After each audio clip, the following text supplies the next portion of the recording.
पहलगाम हमले के बाद जब से सिंधु जल समझौता स्थगित किया गया है, तब से पाकिस्तान और भारत के बीच तनातनी शुरू हो गई थी। पानी और खून बहाने जैसे बयान सामने आने लगे थे, लेकिन अब सीज फायर के बाद ये राजनीति जम्मू कश्मीर में शुरू हो गई है।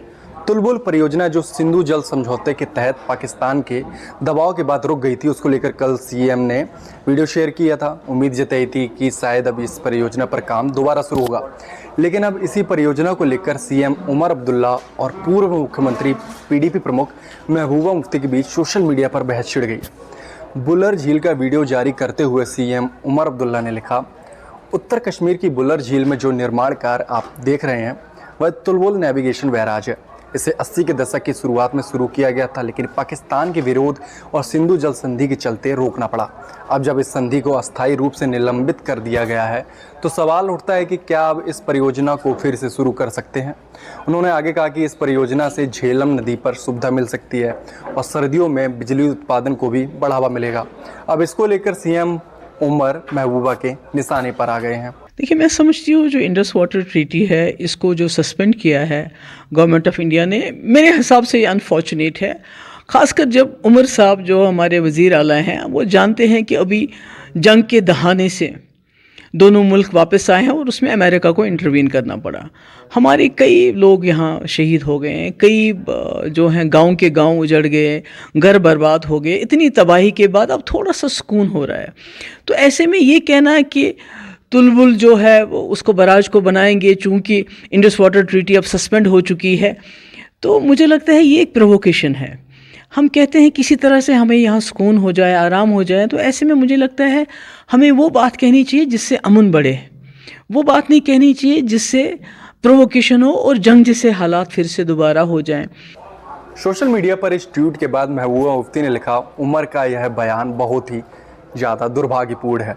जब भारत पाकिस्तान के बीच तनाव अभी अभी युद्ध जैसे हालात से टला है और जम्मू कश्मीर ने भी निर्दोष लोगों की मौत और भारी तबाही सही है, ऐसे समय में इस तरह की बयानबाजी गैर जिम्मेदाराना है और भड़का हुआ है। पानी जैसे संसाधनों का राजनीतिक इस्तेमाल नहीं किया जाना चाहिए। कुल मिलाकर महबूबा पानी को सबका हिस्सा मानती हैं। वहाँ भाजपा और केंद्र सरकार पहले ही कह चुके हैं कि पानी और खून एक साथ नहीं बह सकते। वहीं एनसीपी हमेशा सिंधु जल समझौते के खिलाफ ही खड़ी रही है, क्योंकि इससे जम्मू कश्मीर के हक का पानी पाकिस्तान को मिलता रहा है। महबूबा के बयान के बाद सीएम उमर अब्दुल्ला ने एक बार महबूबा मुफ्ती को आईना दिखाया और लिखा कि सिंधु जल समझौता जम्मू कश्मीर के लोगों के साथ विश्वासघात साबित हुआ है और इस संधि का विरोध करना युद्ध को भड़काने जैसा नहीं है। जम्मू कश्मीर के लोगों के साथ अन्याय हुआ है, जो उन्हें उनके हक का पानी भी नहीं मिला है। दूसरा, उमर साहब कहते हैं कि हम इस पे पावर प्रोजेक्ट बनाएंगे, मगर उमर साहब भूल गए जब वो दिल्ली में बीजेपी में वज़ीर थे और फारूक साहब यहाँ के वज़ीर आला थे 2000 में, तो 7 पावर प्रोजेक्ट, 1 नहीं, 2 नहीं, 3 नहीं, 7 पावर प्रोजेक्ट उस वक्त फारूक साहब ने दिल्ली को तोहफे में दे दिए मूंगफली के दाम। तो अभी भी हमारे पास ऑलरेडी इतने पावर प्रोजेक्ट बने हुए हैं, हमारे पास इतना पानी है जिसको ना हम इस्तेमाल करते हैं, ना वो बिजली हमारे काम आ रही है, पूरे मुल्क के काम आ रही है, मगर हमारे काम नहीं आ रही है।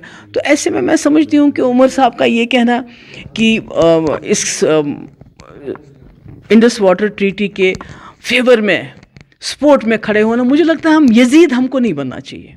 इसके बाद एक बार फिर महबूबा ने लिखा कि समय बताएगा कि कौन किसे खुश करने की कोशिश कर रहा है। आपके दादाजी ने सत्ता खोने के बाद 2 दशकों तक पाकिस्तान के साथ विलय की वकालत की थी। आपकी पार्टी की वफादारी समय के हिसाब से बदलती रहती है। खैर, असल युद्ध का पता नहीं, लेकिन सोशल मीडिया पर वॉर छिड़ गई है और ये वॉर अब्दुल्ला फैमिली और मुफ्ती फैमिली के बीच चल रहा है। पानी पर अब सिर्फ कुदरत का नहीं, रणनीति का भी अधिकार होने जा रहा है।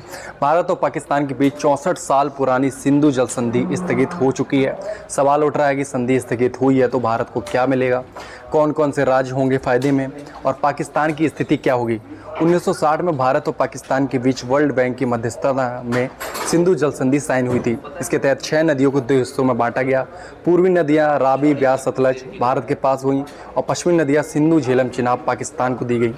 भारत इन पश्चिमी नदियों का सीमित उपयोग ही कर सकता था, सिंचाई, हाइड्रो पावर, घरेलू ज़रूरतों के लिए, लेकिन वो भी बिना पानी रोके। 1960 में ट्रीटी हुई थी, तो उसका ज्यादा एग्रीकल्चर पर जोर था। तो एग्रीकल्चर का पानी जो है उसको किस तरह दो मुल्कों में जुडिशियसली उसको बांटा जाए ताकि जाया ना हो और अच्छी तरह से उसका इस्तेमाल करें और फायदा हो इन कंट्रीज को, ये उसके तहत की गई थी। लेकिन तब से अब हालात बहुत चेंज हो गए।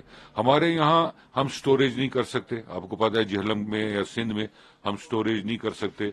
Run of the river hydro electric production है हमारी, जो तब से हुई है। जितना पानी दरिया में होगा उतना हम आगे इस्तेमाल करके और पावर बना सकते हैं। हमारा जो एग्रीकल्चर है वो अभी पूरा डेवलप नहीं हुआ, जिसके लिए हम पूरा पानी एग्रीकल्चर का जो हमको दिया गया है इस ट्रीटी में वो इस्तेमाल करें, तो वो भी अभी बचत ही होता है। भारत ने सिंधु जल संधि की समीक्षा का फैसला किया है। भारत का कहना है कि पाकिस्तान बार बार आतंक को बढ़ावा देता है, फिर भी हम उसे हर साल 80% पानी दे रहे हैं।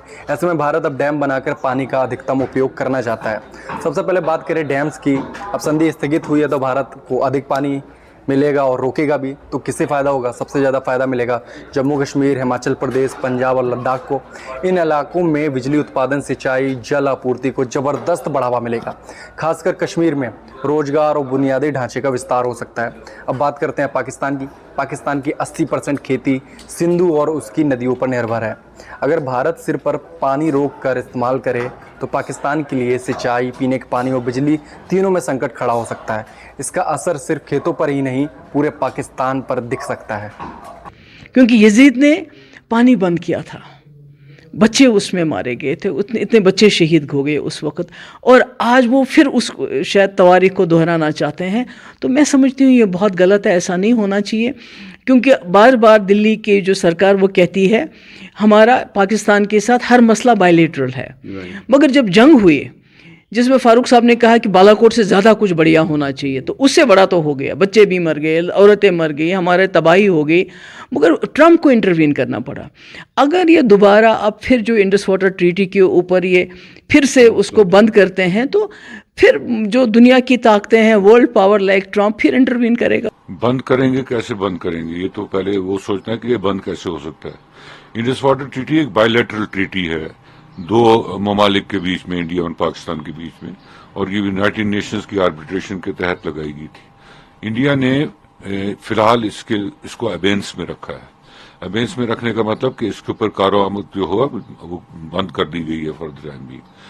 अब इसमें यह है कि हमारे दो किस्म के दरिया हैं, एक वेस्टर्न रिवर्स कहलाते हैं जिसमें कि हमारा झेलम, सिंध, चनाब ये आता है, और दूसरा रावी, तवी, सतलुज, ब्यास जो उसके हैं वो फिर ईस्टर्न विंग में चले जाते हैं। हमारे वेस्टर्न विंग में 135 मिलियन एकड़ फीट हर साल पानी जो है वो नेचुरल तरीके से बहता है, यानी उसमें ग्लेशियर्स भी हैं, उसमें जो बर्फबारी होगी उसका पानी है, जो उसमें दरिया इसके रेनफॉल होती है उसका पानी है। तो ये पानी जो सारा है ये नीचे बहता है। इसमें हमारे झेलम, चनाब और जो हमारे लद्दाख के सिंध है वो इसमें शामिल है इस दरियाओं में।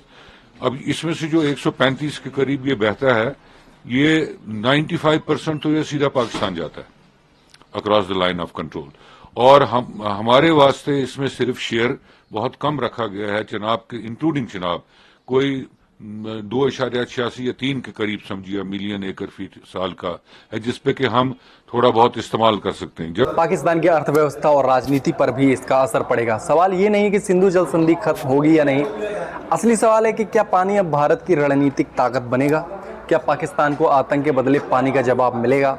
और क्या भारत अब पानी की हर बूंद का हिसाब रखेगा? देखिए, ये रणनीतिक रूप से बहुत ज़रूरी था भारत के लिए। भारत पानी रोकेगा तो पाकिस्तान पर दबाव बनेगा, और दबाव में पाकिस्तान शर्तों को मान भी सकता है। भारत ने इसकी तैयारी शुरू कर दी है। अब जल्दी पानी के लिए झगड़ने वाले राज्यों को भरपूर पानी मिलेगा, उनके हिस्से का पानी मिलेगा, और आतंक के आका घुटने टेकने को मजबूर हो जाएंगे।